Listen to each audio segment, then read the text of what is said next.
barakatuh. Men özüm namaz okuyum da, anan talimlerdi ötөбүз, din жөнүндө түшүнүгүбүз бар да. Өзүңдөрдүн туру боюнча сабактарга катышып аткам да. Ооба. Сол жерде медитация жасагыла дейт да. Биздин динибиз кандай карашта туура эмес көргөнбү, ошону сурайын дегем да. Медитация бул сүкүт деген сөз, сүкүт чалуу деген бар. Тарикатта сабакта бар.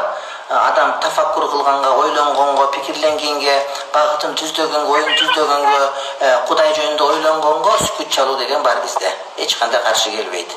Жасай берсе болот. Ооба.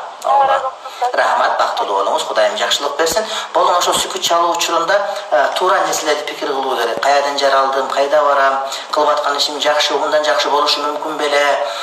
Мен ошол Кудай жараткан вазифа, милдетти, миссиямды толук аткарып атамбы, жокмунбу? Менин бир күн өткөргөн күнүм кийинки күнүм менен окшош болуп атабы же кийинки күнүмдө жаңы пайда келдиби, жокпу? Мен ушул дүйнөгө келип, мисалы үчүн бир жалбырак ошол бир чымчык уя болуп берет экен, же бир отко үйгүзүндай бир татын жанагыдай тамызгы болуп берет экен. Мен эмне кылдым? Адамзатка эмне жардам тийгиздим деген суроого албетте жооп берүүгө аракет кылыш керек болот.